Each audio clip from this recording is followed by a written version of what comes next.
One of the things that you've heard a couple of times today already is about mobility. And we've been honored here to have two unbelievable minds.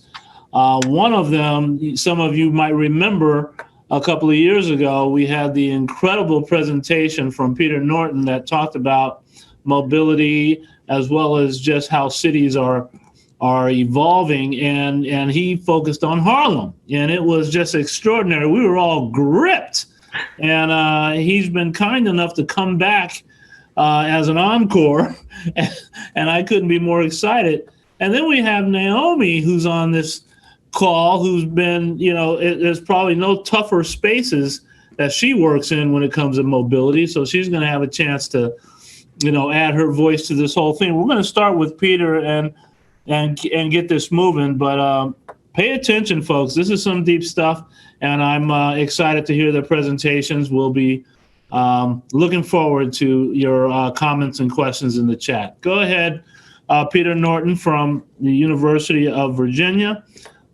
He crosses both mobility, engineering, social structures. He's this Renaissance guy that is amazing, and he's my good friend.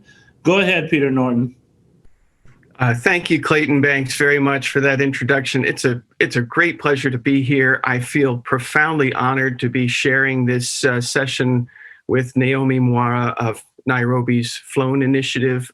What an amazing thing. I've only just been learning about it in recent days, and I think the world has a lot to learn from her. And I hope that we and the rest of the world pays attention to what she has to say. I want to share a screen with you. And I believe on screen. And I want to say what an honor it is to be here at Advancing Technology. Right? Have I got that right? I got something wrong with this title, don't I? It's Advancing Humanity. Now, this is a big difference, folks, and it's easy to miss. I know something about getting this distinction wrong because I come from academia, and in academia, we got technology and we got the humanities, and they live in different worlds. And frankly, what happens then is that the humanities becomes ineffective because it doesn't have the technology, and the technology becomes dangerous because it doesn't have the humanity. And we need to bring these two together. And that's exactly what Clayton Banks and Bruce Lincoln and Silicon Harlem are doing. Silicon Valley isn't doing it. Silicon Harlem is. And I hope the world is paying attention to that as well. We need to bring these things together. More specifically, we need to enlist technology in the service of humanity. That takes more than good intentions. I was very impressed with what Dr. Canuto had to say about the fact that technology is not in itself a solution. We have to enlist it in the service of people. We heard that message from other people today as well.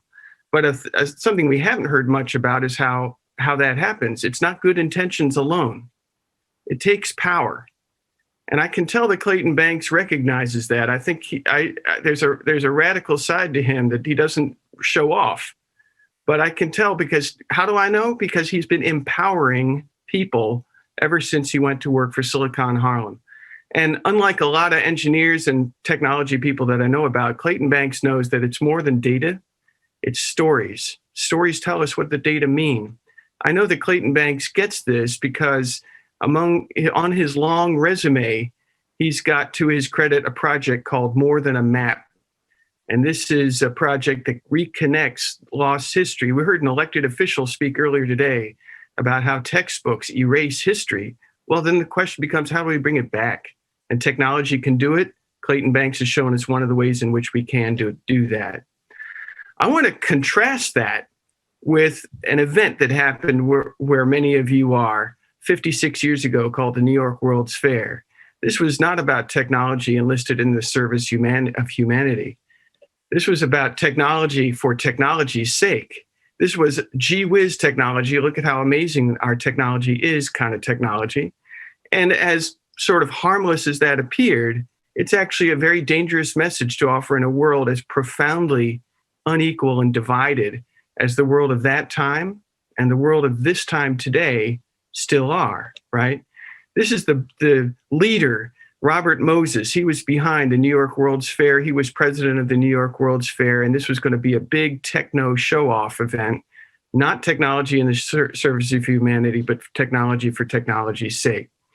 Well, this was not necessarily the message that every New Yorker wanted to hear, because Robert Moses was the man behind the Cross Bronx Expressway. The Cross Bronx Expressway serves suburban commuters at the sake of local residents of the Bronx, and this is them putting it through. And Robert Moses, people don't know this, but Robert Moses wanted to do this to Harlem too. That red dotted line you see right through Harlem there on the screen, Harlem Expressway, that was all part of Robert Moses's plan. The only reason he didn't get to it is because he ended up doing so much stuff that he overextended himself. But this is what Robert Moses had in mind for 125th Street, to turn it into another Cross Bronx Expressway right there where that blue circle is, right? So there was an answer to Robert Moses and his New York World's Fair plan, and it came from Louis Lomax, a pioneering journalist who said before the World's Fair opened, inspired by the sit-in movement at lunch counters in the South, he said, let's draw attention to this inequity. Let's draw attention to the fact that the World's Fair wants to show off science while neglecting our real human needs. Let's do that. We'll adopt the sit-in strategy, but we do a sort of Robert Moses version with cars. He said, let's have a stall in. And to do that, he wanted this to draw attention to hypocrisy. So CORE, Congress of Racial Equality in New York City, got behind this. They wanted to contrast the real world of inequality with the fantasy world of technology that was being presented at this World's Fair, right?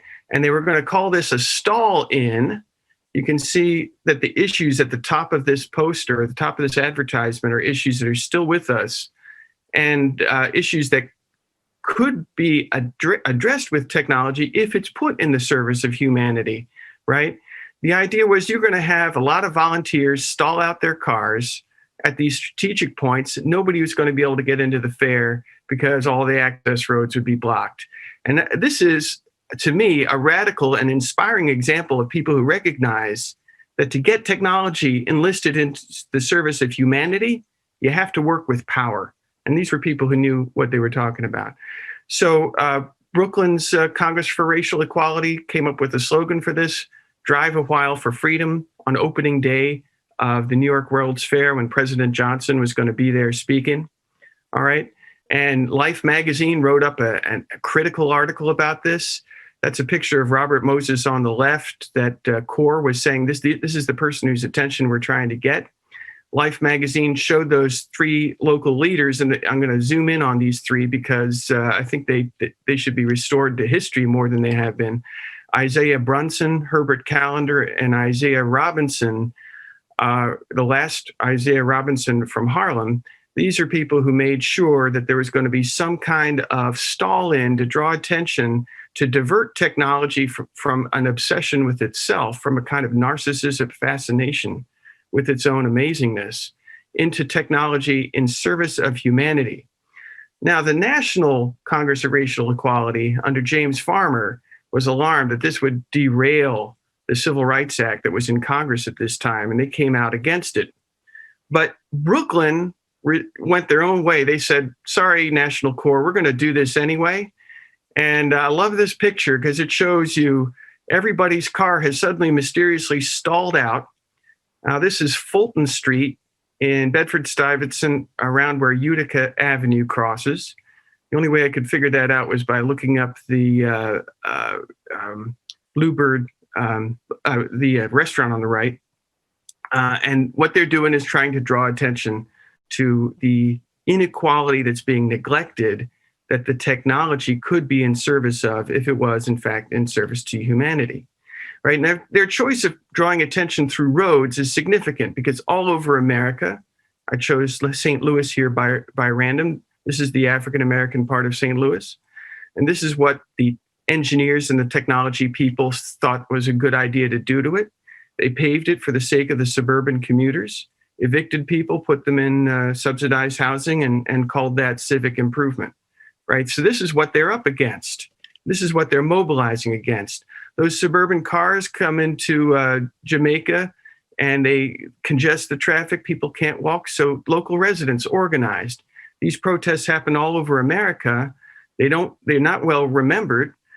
They were covered, though, in the African-American press, like the New York Amsterdam News, that covered this protest against that flood of suburban cars moving in, causing problems like kids not being able to walk the street. Now, this is Philadelphia 1970, but this is not in any stretch of the imagination out of date, because here's San Antonio right now. These are people trying to do the same thing. This is what happened when they put technology in the service of, highways instead of moving people around.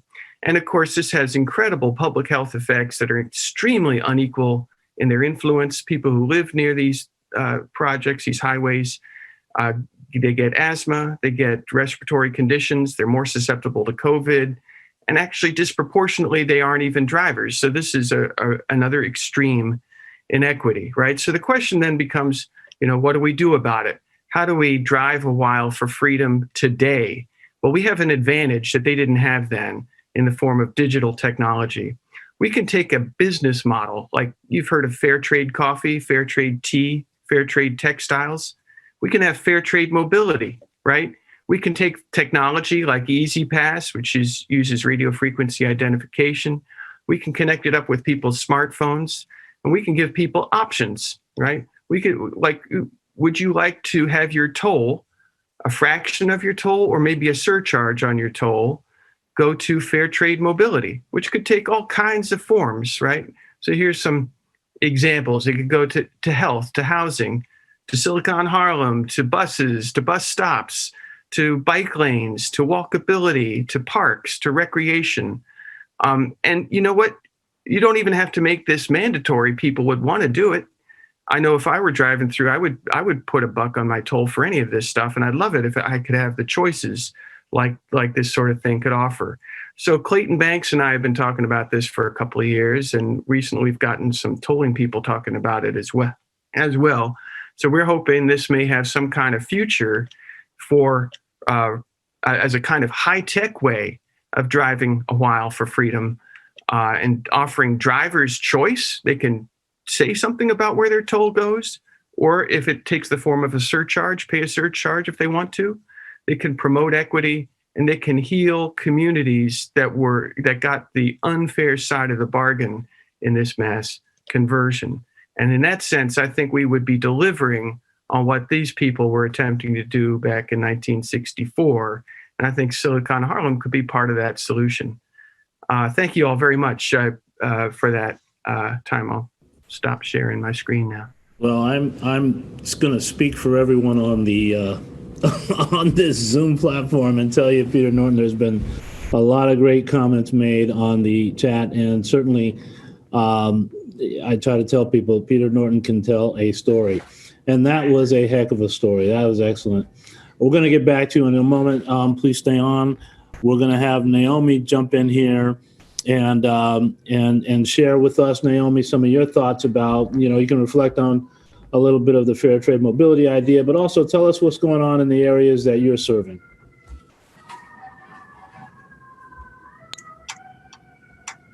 We got you. Thank you. So hi, everybody. I'd like to express my heartfelt thanks to each one of you for making time to join this webinar, and to thank the host for putting this together. As introduced, my name is Naomi Mwaura. I run a nonprofit organization called Flone Initiative in Kenya.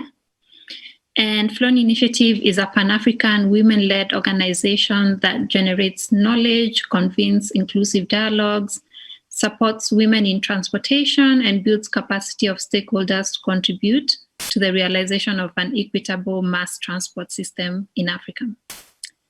So let me start by saying that transport is and has never been just about transport. It's about connecting people to each other, connecting us to our jobs and to our social lives. And let me tell you a story about an incident that highlights the challenges faced by the bravery of a person who was willing to stand up against multiple systems that perpetuate violence and exclusion in our public transport spaces. So the story is about a young girl called Doreen, who had been fatally pushed out of a moving public transport vehicle. And unfortunately, Doreen did not survive the fall. And it later emerged that the public transport vehicle was owned by a traffic policeman who frustrated efforts to report the incident. And I wish this story ends here, or I wish it has a happy ending. Unfortunately, last year, the same public transport vehicle was involved in yet another incident where a 20-year-old commuter was fatally pushed out of the same vehicle. So it emerged that the vehicle had been released, repainted, and was back on the road. And why do I share this story? It's because as mobility experts, our work can be a matter of life and death, and sometimes in the most cruel way. And as part of Flone's mandate, we bring together stakeholders to work out what is our shared future in transport, why does it matter, what are the drivers of change, and how can we build a public consensus that can sustain itself over time? And I would like to really emphasize the building a public consensus that can sustain itself over time. And technology in this instance should inspire to move us from a siloed thinking to a more integrated approach, informed by research, policy, and the experience of users, and especially vulnerable groups who are using public transport. Now, as soon as we see transport in this wider and more embracing way, it raises some profound questions. What is working? What is not? What do we want in terms of efficiency? What do we want in terms of fairness? And what do we want in terms of inclusivity? Making technology more responsive to the needs of vulnerable groups requires a structured approach to understanding their needs, identifying instruments to address those needs, and analyzing the cost and benefits of these tools. And it also requires vulnerable groups to be represented at each step of the transport investment planning and design process. At present, I think I can confidently say that there is no systematic inclusion procedures for for transport and technology and vulnerable groups. And this is in terms of training of professional, participation of users, nor in the design and planning of technology. And I've been listening, and there was a bit of mention about COVID-19. And there's been a lot of discussion, even in my own country. Like right now, we still have a curfew. And I've been asked to give a couple of talks about COVID-19 and mobility. And my word has been, let's not waste a crisis. We are at an opportune time to rethink our public transport model and develop one that is agile enough and uses technology to adjust to not just this calamity, but also similar calamities that might come in future, but at the same time guaranteeing public safety and uninterrupted movement of people. Lastly, we cannot be Flone if we do not emphasize that it is imperative that we ensure that equity and inclusion remains a key consideration during this time. And to conclude, investment in physical infrastructure has been running in the millions, and Africa's transport infrastructure in 2020, this year, was estimated to be about 69 million. But the soft infrastructure, the social, legal, regulatory, and governance frameworks that are just important have been left out. And it is equally clear that action is needed at all levels, not just building physical infrastructure, but looking at the soft infrastructure that accompanies mobility. And this requires a thorough, wide-ranging response, both in thought and in action. And yeah, that's the end of my presentation. I've tried to cover a bit of the US and a bit of Kenya and a bit of Africa, a bit of everything. We certainly thank you for that, Naomi, and I thought it was a great presentation. I'm going to flip the script here a little bit, and I'm going to turn it over to Peter Norton to actually ask or have a conversation with Naomi. And Peter's been surprised on this because I didn't prep him for this. But Peter, if you don't mind taking over the conversation, you and Naomi have a few minutes left. So if you can just have a quick conversation. I know you were listening in on her and she was listening in on you. Why don't you two have a conversation?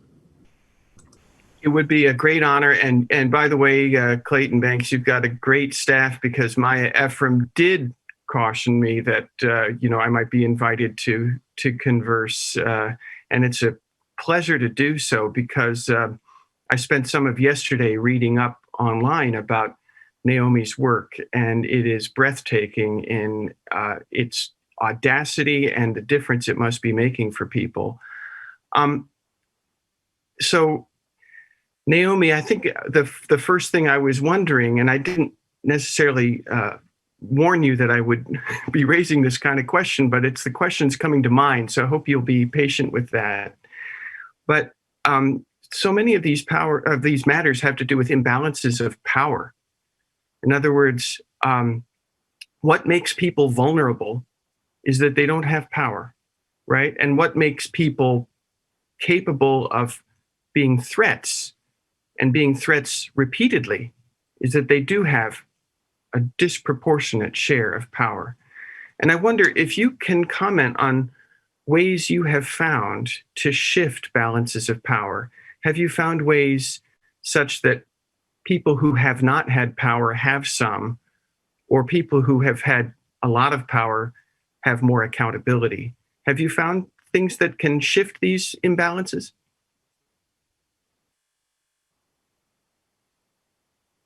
I think you're muted. Yes, I am. Yes. So I think there's a notion that people want to share power, right? But people actually don't want to share power. But I would say that we've tried many things in order to change the power dynamics. Some have worked, some have not worked. We've tried use of technology, we've tried using media, we've tried using campaign. But I can tell you about something that gave us a lot of impact within 3 months. And back in November 2014, we organized a protest. You can find it on Twitter and on social media. It was called #MyDressMyChoice. And it was a protest that saw thousands of women protest against the violence and harassment experienced in public transport industry in Kenya. And this led the leaders to, share the power, or just make a stand that sexual harassment and violence would not be tolerated, specifically in the public transport industry, right? And within these 3 months, there had been legal reforms just from the protest. There had been arrests made, about 15 people arrested. Out of those, 4 of them were sentenced to life in imprisonment. And then we had, for example, the National Transport Safety Authority was required to have a sexual harassment policy and also include sexual harassment in their reporting app. We had the media show up, do reports on the protest about the effects of harassment and violence. And so I'm not advocating for protesting, but I'm saying that is what has worked, to the point that, for example, we had public transport organizations come and apologize to the women of Kenya for having let harassment and violence continue happening. Right. So that's what I would say about it. Again, I would say I'm not advocating for protest, but I would say that what has worked for us. What an amazing story. This is something the world needs to hear about, because power imbalances, of course, are everywhere. And, you've shown a way to address them. Now, I think there may be others who have questions they'd like to ask Naomi. I don't want to intrude. I've And seen a So let me, if you don't mind, I'm gonna, yeah, please, yeah, go ahead. yeah. So everyone else, please mute. But anyway, I'm gonna just say, this has been an extraordinary experience.